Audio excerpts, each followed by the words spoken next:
Hi, this is L Beaudoin. Welcome to the Dynamics of Abuse presentational series. This is supplemental, The Woman in the Kitchen. We're going to be talking about, basically, we're getting into violation types of substance and activities. Mostly substance, but this also works for activities. This is a supplemental. How this happened basically is about 2010. I started getting the diagnosis more and more, started finding out about my mental conditions. And so I decided to do some studying, and with research and understanding more and more about myself and other things, some epiphanies we'll talk about, I came up with the dynamics of abuse. And what I did at first was I had a website where I would share this information in kind of like articles. And then eventually videos came up. So then I started creating presentations. And what you're looking at right now is a PowerPoint presentation for the violator types substances. What happened was I took that article and I created it into a presentation, and I started making movies for the dynamics of abuse. And I had them as kind of like a class on this website. The problem was the website cost me money and everything I do is free. So I couldn't afford it. So last year, what I did was on YouTube, I created the Lisa's chat rooms, and I'm slowly revamping and updating these slide presentations and the vocals because the audios were really bad. And so I'm doing that. And also I created the Therapies for a Better Me, which is more of a kind of supplemental and more of a dialogue. In one video I talk about, in my 30s, I went out to find information, trying to understand things more, and I couldn't. Now, if I had found these videos, there might have been things that I probably would have said, well, that doesn't matter to me now, but eventually in time, maybe it would. So that's why I pack all these presentations with tons of information. And it may seem like I'm going on about something, but I'm initially presenting something for another video, introducing something, a new idea. So I'm a database programmer. That's one of the things I do. I'm a medical assistant. Worked in a clinic for many, many years in different offices. I worked for several doctors.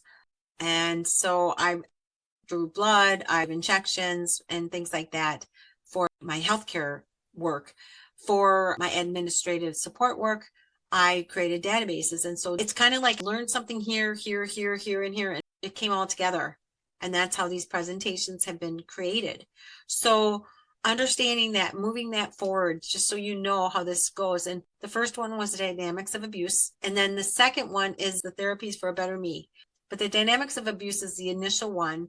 And then these supplemental videos are kind of a commentary, but they're to help people. So just bear with me as I talk. This is impromptu. And The Woman in the Kitchen is a story that I used to tell it to people one-on-one when I would meet them. So I'm going to tell it to you in a little bit. But before I do, I want to let you know this is all copywritten by me. If you want to use something, please contact me at lisaschatroom@gmail.com for a conversation. You can cite this information, but please do not take it and use it for your own advantage, for money or whatever. If you have a question about something like child abuse or substance abuse, I'm usually going to direct you to the videos, but I want to give this information out there because there are people out there that are looking for this information. They may get other points of view and other opinions and experts and whatnot, but I'm an expert in this, in that I was an amphetamine addict. I've done preludins, I've done heroin, I did coke,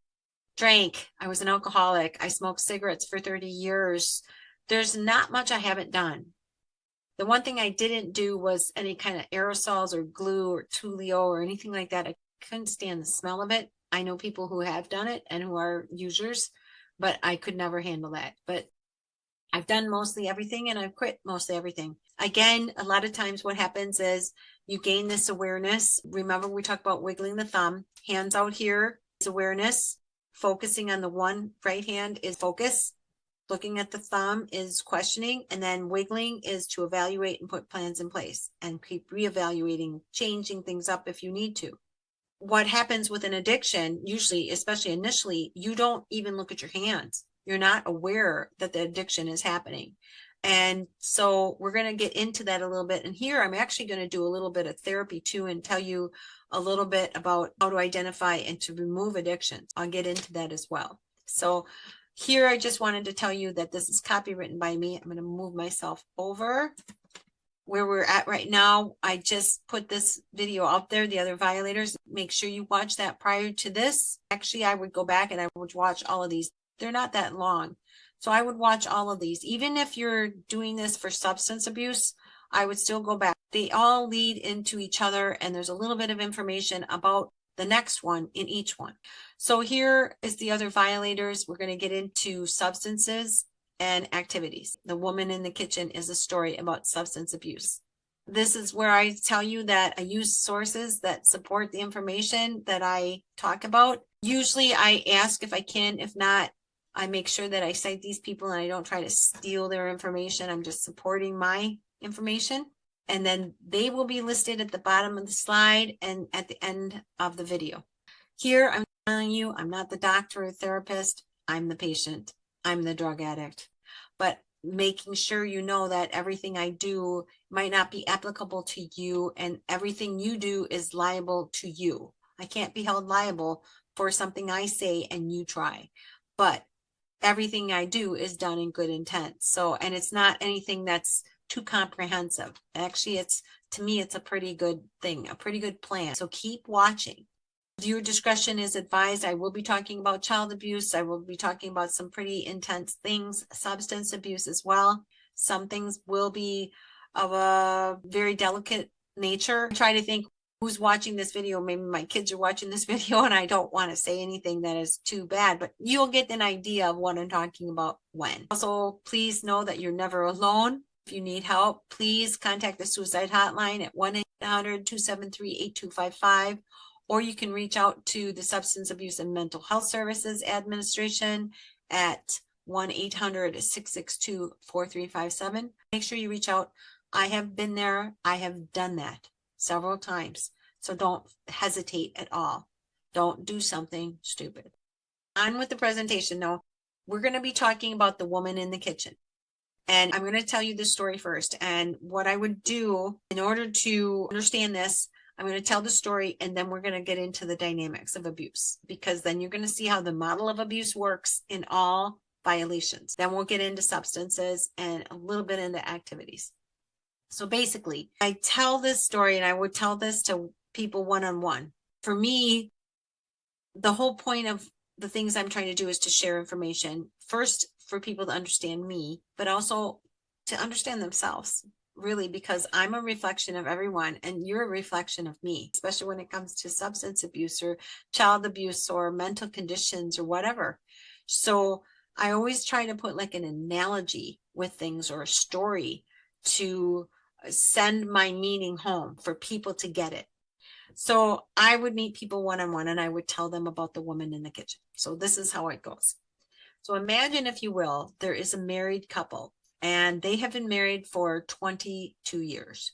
Their kids are grown and they are happy. They are totally in love. Can you imagine that? And they live in a nice little 3-bedroom house with an upstairs. And they're very comfortable. They both work. She works part-time and then she takes care of most of the housework and whatnot. But he mows the lawn and then he works full-time. They have been very, very happy all these years. And what they do to keep that going, that relationship, is they have a date night and they have it every 2 weeks. Once a month is just not enough. So once every 2 weeks, usually on a Friday night or a Saturday night, they'll make plans, and they can do anything from going to a play, going to the theater. Usually they'll go for dinner, whatever, afterwards, go golfing, mini golfing, whatever it is. It can be during the day, it could be at night, whatever it is. So point is tonight where they're going is to the movie theater. And so the woman is getting ready and she is upstairs trying to make her look her best. And she's looking into the mirror and she's thinking about, lately, it seems to her that her husband hasn't been very close. He's been sort of distant. As a matter of fact, he's been pretty distant. And she's starting to get suspicious. She's starting to think maybe he might be involved with someone else or at the beginning of some type of relationship with someone else. She feels he hasn't been very open with her lately. He hasn't been talking to her as much as usual. Twice a week, he's been staying later at the office than usual. And she's starting to get worried. He just seems so open and friendly with other people, but when it comes to her, he seems to be a little closed, and she's starting to feel this, and it's starting to make her very insecure and very nervous. So, but she's trying to forget about it, and so she goes downstairs and smiles at him, and they get in the car and they go to the theater. So as he's in line getting the tickets, she goes to the popcorn stand and she gets some soda and some popcorn and whatever they want for their snacks. And then she just kind of moseys around and looks at all the movie posters. I know I've done that, where I'm just kind of checking out all the movies that are going on. And tonight they're going to be watching a comedy. So the place is packed, theater's packed, and it's going to take him a little bit. So, but it's been taking forever. So she finally turns around, and just as she turns around to look where he's at, she sees him at the front of the row of people at the ticket taker's counter. And this ticket taker, she looks at the ticket taker, and that ticket taker is gorgeous, just absolutely beautiful woman. And she's watching her husband and this ticket taker. And she's just kind of watching. They're having a little conversation. And then she sees her husband smile at this ticket taker. And she sees the ticket taker smile back. And instantly, this heat goes through her. This jealousy. Boom. It hits her. Oh my gosh. She just watched her husband flirt with the ticket taker. And the ticket taker responded. Her husband's quite handsome. He's in good shape. Even after all these years, he's in very good shape. Have you ever had that moment of jealousy? Boom, it went through her. She doesn't say anything though, because it's a packed place. So they're in the movie theater and they're watching the show, and he's just having a great old time. He's eating his popcorn. He's drinking his soda. He's laughing, and she's fuming. She can't even think of the movie. She's not even really watching the movie. She's thinking back to all the times, she's recollecting where they've been, and she's realizing that he's been flirting all along with every single woman whenever they're out somewhere, whether it's the waitress, or maybe it's the ticket taker, or maybe it's the person at the counter at the mini golf place, or maybe it's a really hot looking girl on the mini golf course. Wherever they're at, she realizes he's been flirting constantly. And here is where she starts to really get scared, because she thinks maybe he's having an affair. Maybe he's ready to have the affair, or he's having one. Maybe he's had many. Oh my gosh. She's literally now in knots. Her stomach is now in knots. The heck with the movie theater. She just wants to leave, but she just sits there. And then eventually the movie ends. They get into the car. And he is talking up a storm. He's laughing. He's talking about the movie and how funny it was. And she's just sitting there. She's just fuming more and more. And it's building and building and building. And then comes those words, those 3 words out of his mouth. What's wrong, honey? And kaboom, she just blows up and starts screaming at him. And how dare you flirt with that ticket taker? And how dare you? You constantly are flirting with everybody. You make me feel horrible. God, don't you love me anymore? What is going on? You're having an affair. I know you're having an affair. And she's just screaming at him. And all the way home, that's all she does. She vents and vents and vents and vents. He's saying nothing until they get into the house. And he shuts the door. He gets on the bottom step as he's going upstairs, and he looks at her and says, I can't take this anymore. Every other week, we're going through this. Every day, it seems like I have to walk on eggshells because you're insecure. He says, I don't know what's going on with you, but if this keeps going on, I don't know what's going to happen to our marriage. And he goes upstairs. And so she goes into the kitchen. She turns on the kitchen light above the sink. She reaches into the freezer, grabs the ice cream, takes it right from the container, sets it down in front of her, grabs a spoon, sits at the kitchen table and starts eating, just spooning it in. And she's crying and crying and crying. And then she's mad. And then she's crying and crying. She's so mad. How could he be like this? How could he be like this to her? Doesn't he love her anymore? He must not love her at all. He must not care about her at all to treat her like this. To be so openly flirting with other people. How could he be like this to her? And she's crying He looks so good. He's so handsome. She still loves him so much.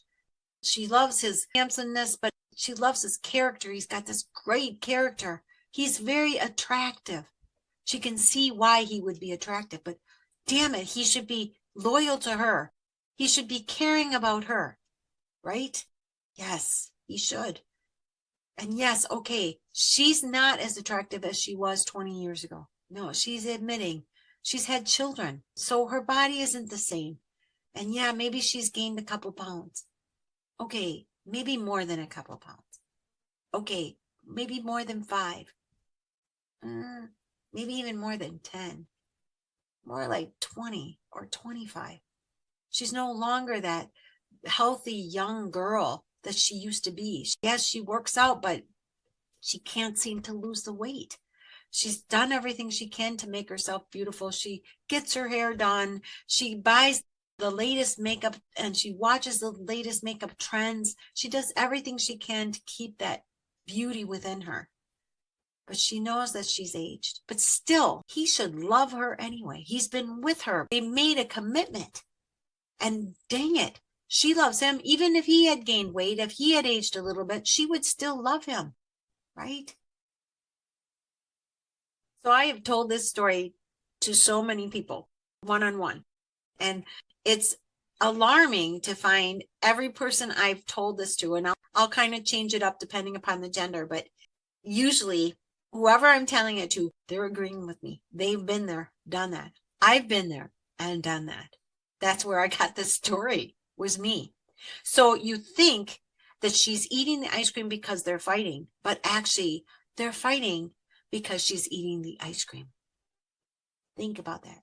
They're fighting because she's eating the ice cream. The ice cream has addictive chemicals in it. It has sugar, and it has created addictions in her. So what happens is her impulses have led her into that kitchen. She needs a reason to go into that kitchen. So she builds this stuff up in her mind. It's not true. None of it. Her husband is very loving, very caring. It is her that has been dismissive. She has been cold. She doesn't answer his calls. She has been the one that's been basically not as attentive and caring. And he's just responding. She's the one that's constantly accusing him and putting him in this mindset that he's this cheater. And that's very uncomfortable for him. It's not a place he wants to be. So yeah, of course he distances himself, right? That's an addiction. That ice cream has wrapped a delusion around her mind, and it's created reasons for her to go back and eat more ice cream. So that is substance abuse. But it is not her abusing the substance. It is the substance abusing her. The sugar, when we take in substances, they create delusions in our mind. We're talking about substances that can change the chemistry of your thinking, can change the chemistry of your body. So that's what we're talking about. We're talking about sugar. We're talking about even flour. They talk about flour now. We're talking about heroin. We're talking about methamphetamines, cocaine, cigarettes. Here, I want to show you. This is another thing that I show people, because I smoked for over 30 years. I quit in 2004. So here, this is what I used to look like. I love smoking cigarettes. Oh, it makes me feel so good. I relax. I can think. I can focus. Even though there are hundreds of chemicals in this cigarette that I know are affecting my body negatively. Even though it's costing me every single extra penny that I have. So I have no money for going out to eat or having new clothes, or even sometimes not even being able to make my rent. Plus, I have to have a lighter in order to light the cigarette. So I need to have both of those things. It has come before everything. And actually, my cigarette smoking has lasted through every relationship that I've ever had. And yes, I push my kids away and tell them to get away from the smoke because I want to protect them. Although I have no problem having myself in this smoke. Can you see through that delusion. The drugs, the chemicals in the cigarette have created a delusion in my head that smoking is great, that I'm okay with it. I'm going to die of something. That's another thing I used to say. Well, you got to die of something. Might as well die of cigarettes. That's deluded thinking. It is not healthy for you. It does not make you relax, by the way, because it increases your heart rate. It increases everything. It depletes your oxygen levels. It's really unhealthy. And if you didn't smoke, you would say, why would anyone smoke? Most people who don't smoke look at someone who does and says, why do they do that? Even when I started smoking or during, years later, I get this horrible dry cough. I had a really bad cough, led to bronchitis constantly. Point is, it's a delusion. And so when we get into the dynamics of abuse, you'll see how this works. And this is why it's really important to watch these series and understand, because if you can understand how it works, how it dynamically works, and then you figure out how it physically works, then you put a plan in place, and then you can kick that substance. You can stop taking that substance, and you will be very focused, and you will question. Like when you quit heroin, there's this horrible feeling that you have to go back to it, and things will happen in your life that will draw you back. You feel so much better. So we're going to go through that, and we're going to go through how it feels, what it's doing. And actually, I go through a lot of this substances video when I talk about the specific substances, cocaine and fentanyl and heroin, and the scheduling. So watch that too. But what I want to do in this video is I want to get through the understanding of how it works fundamentally and how to see it. And then once you stop taking it, how to see how it is still working in your mind and your body so that you can combat it. Because without understanding it, how can you combat it? You can try to quit something. And I've watched this over and over, and I've done it myself when I used to try to quit smoking, and I'd say, oh, I'm going to quit smoking. Oh, well, then I instantly gained 5 pounds and something horrible would happen. So I'd go back to smoking. Really, in reality, something always horrible is happening. Something good is always happening, but it just leads your mind. You know, somebody died. Oh my God, I got to have a cigarette. I just can't deal with this. Or some horrific thing happened, or maybe I didn't have enough money that week, or whatever it was. There was always some stressful thing that was coming up. But the point is, there's always stressful things coming up, and there's so very good things coming up. There's a balance. And when you smoke cigarettes and you quit, you don't see that balance. When you quit a drug, you do not see that balance. All you see is the horrific thing that seems to be leading you back into taking that substance. So we'll get into that too. All right. So here is the dynamics of abuse. Now, how this works is during my research, I researched tornadoes. I'm terrified of tornadoes. I used to dream about tornadoes. I still dream about tornadoes. And tornadoes have certain dynamics that happen that form the tornado.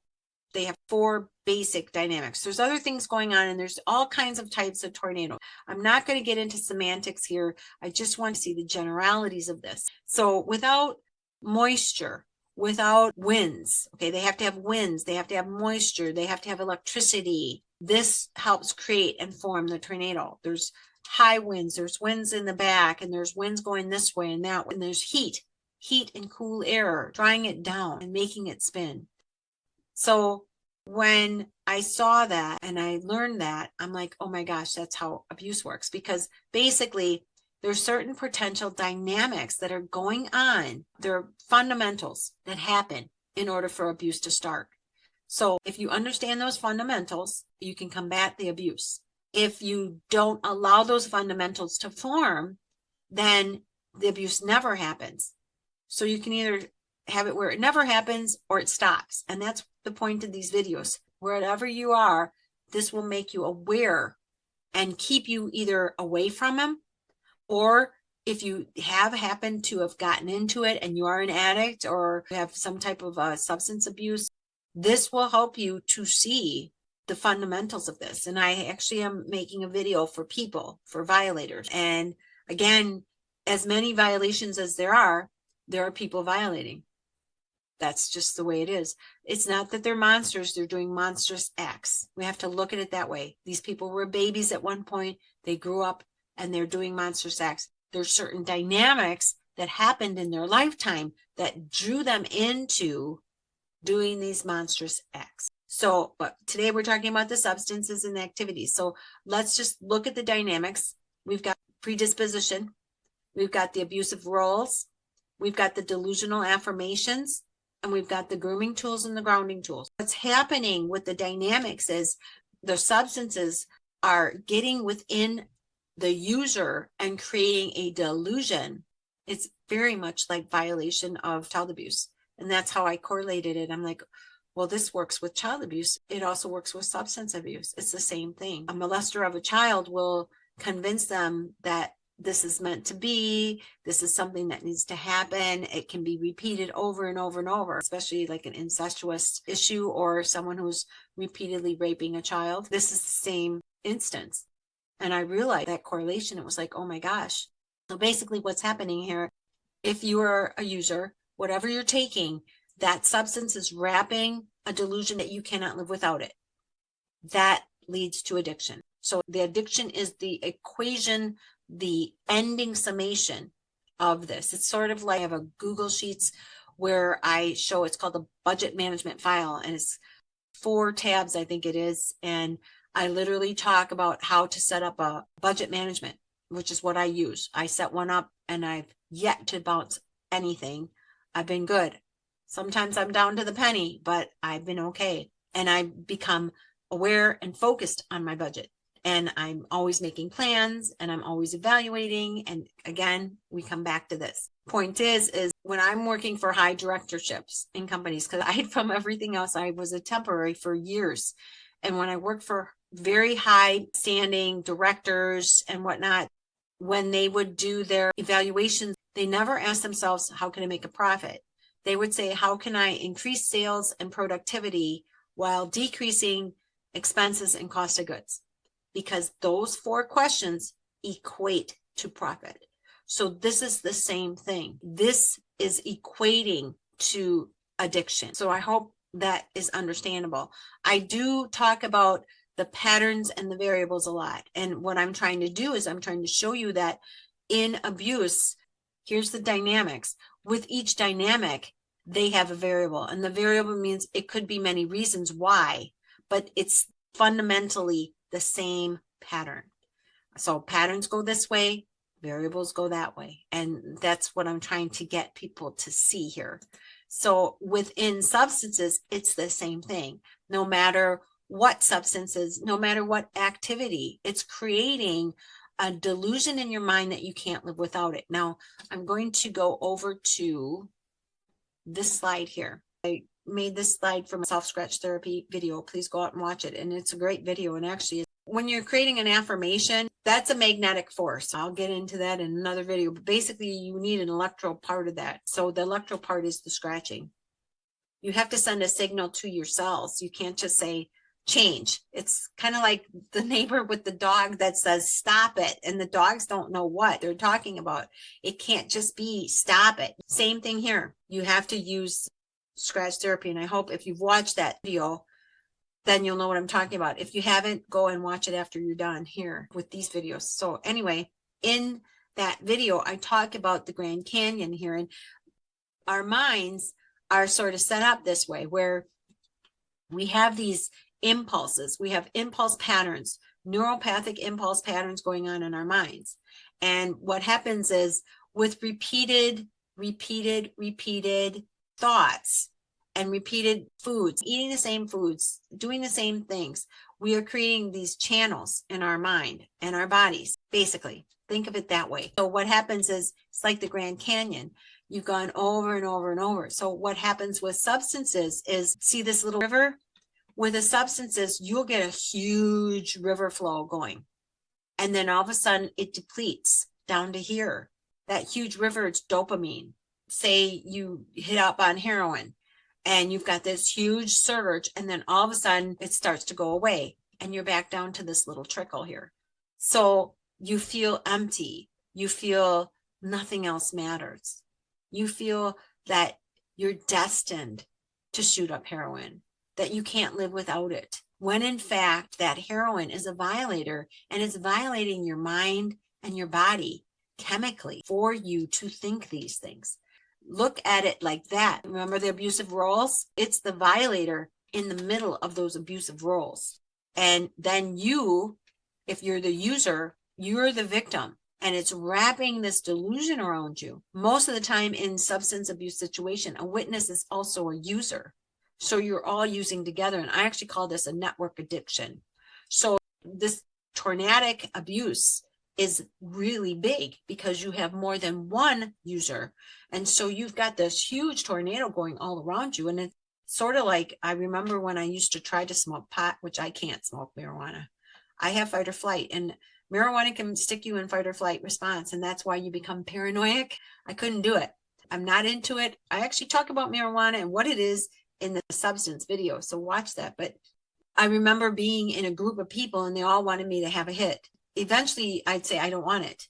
Oh, come on, take some more, take some, come on. Why is that? Because then that delusion is bigger. So the delusion that you need it, that's the delusion that you need it. Now, I am not talking about medicinal substances here. When I talk about addiction, I mean something that has led you to negative thoughts. Your body is being deteriorated. You had a house and you lost it. You have no money. You're living in a box and you're living moment to moment. If you've ever watched someone who's on meth, your whole body becomes distorted. And I know there was a point where I was losing my gums. I had pyorrhea of the gums. I had huge clumps of hair missing. I would put my hair back in a ponytail so that people wouldn't see it. And I had huge holes in my gum line, and you could see the nerve endings of my teeth from pyorrhea, which is malnutrition. My face started to become distorted, and it's because of what methamphetamine is. And again, there's videos out there about what methamphetamine is. I touch base on it. But all substances like that are horrifically hard on the body. That's what I'm talking about. When I'm talking about addiction, I'm talking about something that negatively impacts you. It creates this delusion around you. So understanding that first is going to give you a heads up on how to quit the substance or the activity. Understanding the roles. The next thing is to understand the grooming tools. How did you get hooked in the first place? Now, for me, when I was a kid smoking cigarettes, older sister stole a pack of my parents' cigarettes and we went behind the garage. So we got in a group and it just formed. And then I just became addicted to it. And I smoked from the time I was about 11, 12 years old, off and on, of course, as a teenager. And then when I became a young adult, I just smoked all my life till 2004. For me, that's how the substance happened. But how did the grooming? Well, people said, hey, come on. It was negative peer pressure. Now, I lived in the group home in Stoughton, Wisconsin called Martin Luther Group Home. And I was part of the first group that ever went through what they call positive peer mediation. So I understand very well how positive peer mediation works. You sit down in a room with a bunch of kids with a mediator in this circle, and they kind of just mediate, and then you talk about your day, and then you start talking about things that are affecting you. And I remember one time I had tried acid, and I came into that room and I go, I'm sorry, I can't talk, I'm tripping. And they put me up in my room for the rest of the night. And then the next day I got in trouble and grounded and whatnot. But anyway, point is positive peer mediation works the same as negative peer mediation.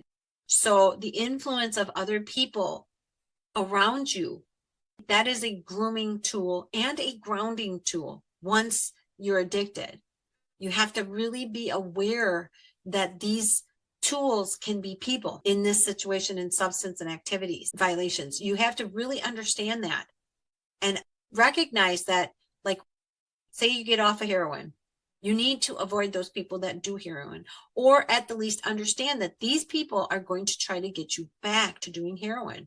Why? Because they do heroin. It's, again, that tornadic force of addiction and delusion that it's okay to do. But really what it is, it's the delusion building up. So if you recognize that, that's another stepping stone. The other thing is to recognize when bad things happen, it is not for you to go back. And actually, bad things happen all the time. And so I'm going to show you some therapies to do once we get done with this. But I'm sure you're going like, wow, yeah, I've been there. I've done that. Tried to quit and got around some people, or like a bar for an alcoholic, worst place to be because everybody's drinking. I was a full-fledged alcoholic. I can go into a bar. I can sit anywhere and I don't need a drink. I can have a drink. I can drink a wine cooler and I don't fall back to becoming an alcoholic. I've done it. I don't like it. I know what the alcohol does to my body now. I'm very aware. I'm focused. I've researched. I understand these addictions. And of course, I'm focusing on things that I've done, things that are inputting my life, cigarettes, meth, speed, whatever your addiction is. This is where you need to focus and do your research and understand it and how it works in your brain and in your body. The variables, it's people around you, users, it's how it affects your brain, the increase of dopamine, that river gets huge, and then everything else seems dull. And that pull to get you to go back to that dopamine, right? That is the grounding tool, right? That huge river surge. Think of that in your brain. Just think of that picture, and that's exactly how it feels. Like when I used to shoot speed, there was this huge surge, my eyes would literally just instantly dilate, and I was just so excitable. And it was actually the drug of choice for prostitution, okay? Because it makes you excitable, if you get what I'm saying. And oftentimes another grooming tool is hand-in-hand substance abuse. So you're drinking tons of coffee and smoking a cigarette. Well, I also talk about coffee, which I'm having a cup of coffee right now, but mine is decaf and I'm switching to chicory and decaf. All right, coffee. I switch up. I drink chicory and then I drink coffee. There's nothing wrong with having a cup of coffee, but when you're drinking 10 cups of coffee a day and you're smoking, usually people are like hand in hand. You got to have your cigarette with your coffee. Okay. You got to have your cigarette with your drink. This is what I'm talking about. This is a combined grounding tools. They are grounding, each one is grounding the other substance for the user. So understanding that and being able to dissect that and say, oh, I get it. I am addicted to this, and combined, they're making this huge tornadic addiction within me. The next step is understanding what's going on in your brain and your body. You need to understand what is happening there. And so researching it. Now, again, I touch base when I talk about it in my substance video, but you need to really research it yourself and make a picture of the brain and how it affects you. And here I'm talking about dopamine, okay? And how dopamine, and this is the river, the rush of river, okay? That's what I'm talking about here. Here's the dopamine transporters right here. Okay, you can see. And it just gives this surge. So, but if you understand how this works, you're going to be able to combat it more. I wouldn't say easy. Nothing is easy when you stop using. Okay, it's not easy. But there is this really great feeling of control when you know what's going on. How many times, if you are a user, how many times have you tried to quit and failed? And that feeling of failure. And then having people around you that look at you like you're some substandard human being. Like, oh, they're not very strong. Well, that's not true. It's not that. It's the surge is so great. But if you don't understand it, how can you combat it? So that's the whole point of this video. And all of them really, when it comes to substance abuse, the ones I have out here, because if you can understand it, you're going to have control over it. And when you have control over it, you have power over it. And that power gives you a feeling, a better feeling.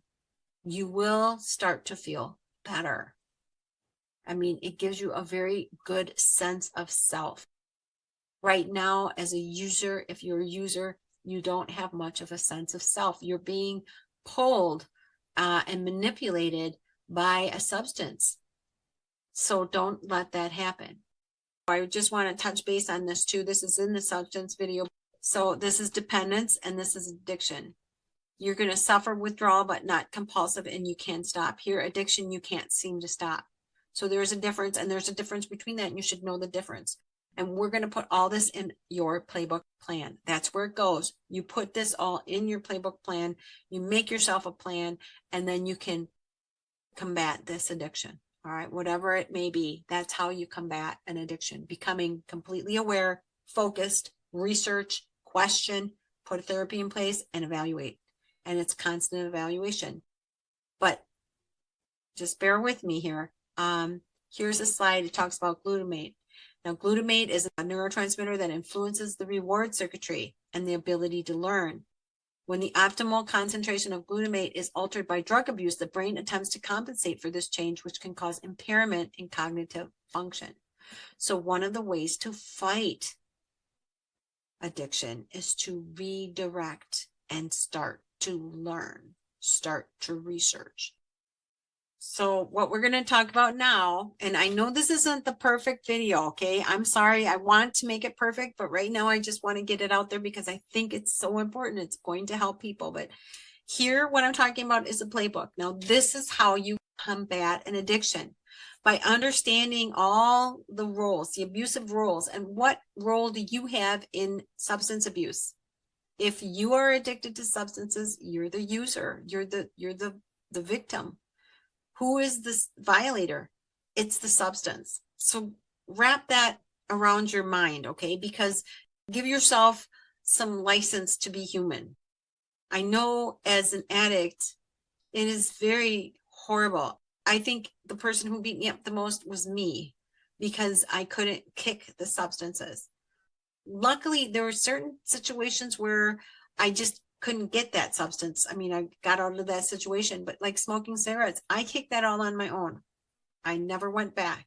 And it was difficult at first. It was very tough. It was the first real substance that I quit on my own, but I knew very well what was going on. So that helped me. And now I've kind of refined that process more and more. So understanding this, wiggling the thumb, this is the first thing you're going to put in your playbook. How to do this. And so go back and watch all my videos, and really it's worth your time. All right. What you're going to need is a binder, some loose leaf paper, a pen, a pencil, an eraser, a good eraser, and I can go through that in my therapies, and some tabs. That's what you need. You don't even need what I've got here. You're going to start writing on your own. The first thing I would do is I would learn the 12 systems of the body. Just get a general awareness. There's a lot of information out there on the internet about the systems of the body. On your first page, write system 1, skeletal, okay? And then have skeletal system, even just a diagram. This is the skeletal system. The bones, just list the bones. And then eventually look at them more and more. So you get this awareness. Now, what you're doing here is you are redirecting that river. That's what research does. It redirects, okay? And it is a great tool to help redirect that dopamine want, okay? What you have to do is you have to replace the substances with something healthy and good. When I talk about the relational storms and fights, what's happening when you fight with someone, like when you're texting back and forth, you know, when someone texts you and they're really mad and they're yelling at you and then you text back, I call this a dopamine kick. Be very careful of that. You're raising your dopamine, your cortisol, you're raising all this going on without even being aware. You're just getting angrier and angrier, and then the situation escalates, and pretty soon, before you know it, you're screaming at each other, swearing at each other, right? Okay, you don't want to do that. What you want to do is you want to try to redirect those dopamine needs into doing things that are healthy for you, that it won't be the same. It's never going to be the same as the rush of amphetamines or heroin or fentanyl. It's not going to be the same, but it's not as dangerous. And it is a language to yourself by doing all of this, by listening to this video, by doing all your research, it's a language to yourself that you matter. And that is a better feeling than a dopamine kick. Eventually, you will find that out. It is a great feeling. Having that connected sense of self feels a hell of a lot better than a dopamine kick and feeling so disconnected and so out of control. So the first thing you do is you get your binder and your supplies. You study the 12 systems of the body. You can just raise some awareness. You don't have to really get into it until you start to get into the chemistry of whatever substances that you're interested in, that you're going to focus on, that you need to remove, right? You do have to get into the neuroanatomy, the brain, the understanding of the brain and the hormones and the neurotransmitters. You got to kind of know, but you will know that by when you're researching something like dopamine. You're going to find out about the dopamine receptors, and you're going to look at the brain, and you're going to see it in a different way. And you're going to be able to look back, and what you'll do is, what I suggest you do is you research this, and then you sit back and you say, well, how does this relate to me? All right, when I take heroin, what's going on in my body? When I drink a beer, when I have a shot, what's going on in my body? So bringing the focus is the studying, okay? The awareness is learning about the systems of the body. You cannot combat something if you don't know what the normalcy of your body is versus the abnormal, okay? Disease or addiction or whatever. You can't understand that if you don't know the differences between the two. So it's really important. And it's very important to take the time. Don't say, oh, I don't have time for that. Yes, you do. You have all the time in the world. And when you start to apply yourself, it's going to be hard. You will feel resistance, but just keep doing it. I would like to set up a program where people can get a binder with all my, my dynamics in it, and kind of like a guide where you learn, but it is up to you to learn. That is the important thing. I cannot tell you everything. You've got to learn. And that is a mental nutrient, that research. It is a redirect of that river. You want to change the paths of those rivers, okay, in your brain and your body. So think of it that way. So you want to study. The next thing is physical exercise. You need to get in some type of program. It doesn't have to be a gym or whatnot. You could do it yourself. Some kind of program where you walk every day or every other day, or maybe you run, or maybe you work out with weights. You watch someone on YouTube that does exercise, something that's going to redirect the physical parts of your body as well, because your physical body is going to be wanting that substance. The soft scratch therapy that I do, I have a free video out there. Once you watch the disclosures and whatnot, you can go right to the soft scratch therapy itself, and I will walk you through it. Okay, we can do it together on that video. So this is very important. Understanding that there is a mental part of you and there's a physical part of you, and getting to know both of them, and setting up, finally in the playbook, setting up scenarios of how you could fall back to this addiction. Becoming very aware of your vulnerabilities. What could make me go back? Well, what makes a person go back? All you got to do is look at other addicts, or look at yourself. Why have you failed at not kicking the habit? What happened that made you go back to it? And see that for what it is, because it is just a delusion in your mind. All right. I'm not saying whatever the experience was a delusion. The delusion is that that's all that's going on. This horrible thing went on. And yes, there's lots of horrible things. I've got horrible things going on in my life right now, but I also have good. Okay. Where there's horrible things going on, I have good things. So setting up the scenarios of how you could fall back on your addictions. And then the next are your goals. What are your goals? What do you want to accomplish? How can you stay off this? Understanding that, okay, if something bad happens, instead of turning to heroin or turning to alcohol or turning to gambling or whatever it is, instead of doing that, I'm going to do this. And you set up a pre-shot screening in your brain. You tell yourself what you're going to do, and it's going to be tough. It will be tough. And you have to check in every single day when you're quitting an addiction. You have to check in every single day. Do not fall off of that. And then it's got to be every time you think that you could fall. And the biggest mistake I see people do when they're quitting a substance is they've quit for maybe 3 months, 6 months, a year, and they think they're fine. You're not. Your channels, your neural pathways, they're slowly changing, but they're still there. They're always going to be there. And you're going to have to always remember that they're there. It's very easy to fall back on those pathways. You have to redirect and keep redirecting. Get involved in music. Whether you want to sing, play an instrument, whatever it is, get involved with music. Instruments are pretty inexpensive. You can take online. Get involved in learning a different language. That is really good at redirecting.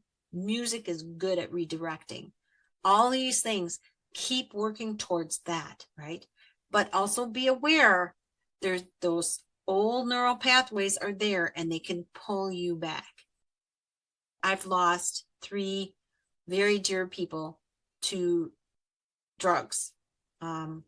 Last year, one of my relatives died of fentanyl. 10 years ago, their sister died of heroin. And 10 years prior, their mother died of, she didn't die of substances overdosing, but she died, I believe, I truly do believe, and I'm not a doctor, but I believe that her heart gave out due to the continuation of constant substances in her life, of everything. She did everything. I think that's why this is so important to me to get this out here. And I feel this, I don't know, it's not really responsible. I can't be responsible for people, but it's like, if I can just help one person with what I know, then it's worth everything I've done. And I feel like every day that I don't get this out there, it's possibly one person that didn't see it. And so that's why I'm doing this, and I'm trying to get it out there, and it's not perfect, and I don't care. I don't care anymore if it's perfect or not. My message is out there, and hopefully in years to come, I can refine it. And my goal is to make it where for people that have substance abuse issues, they could just get a free binder whatever clinic they go to. The state has all these meth clinics and whatnot. They could get a free binder, and they maybe would have classes. The state would have the classes themselves and have the dynamics of abuse, all free of charge. That's what I want to see. And I think this would really make a difference. And you have to monitor yourself, okay? And you have to write it on paper. I think a lot of people just want to do stuff in their head, or they're too lazy to do it. Don't be like that. You matter.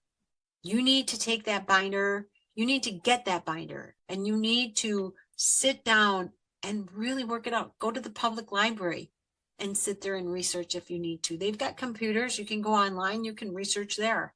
Okay. Think of it as a class.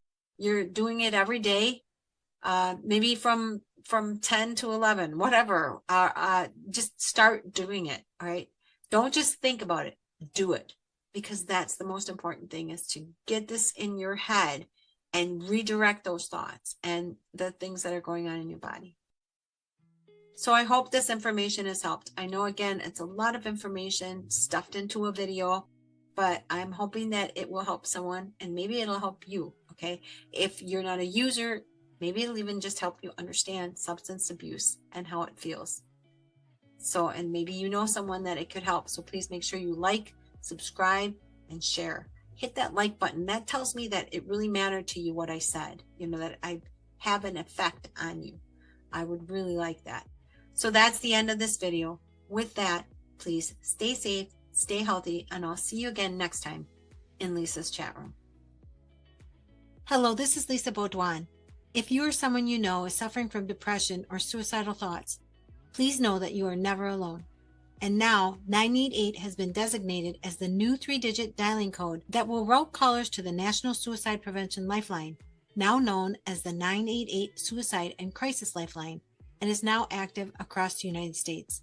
When people call, text, or chat 988, they will be connected to trained counselors that are a part of the existing Lifelong Network. These trained counselors will listen and provide support and connect you to other resources if necessary. The previous Lifeline phone number, 1-800-273-8255, will always remain available to people in emotional distress or suicidal crisis. So please, make sure to reach out to these groups in times of need. Thank you.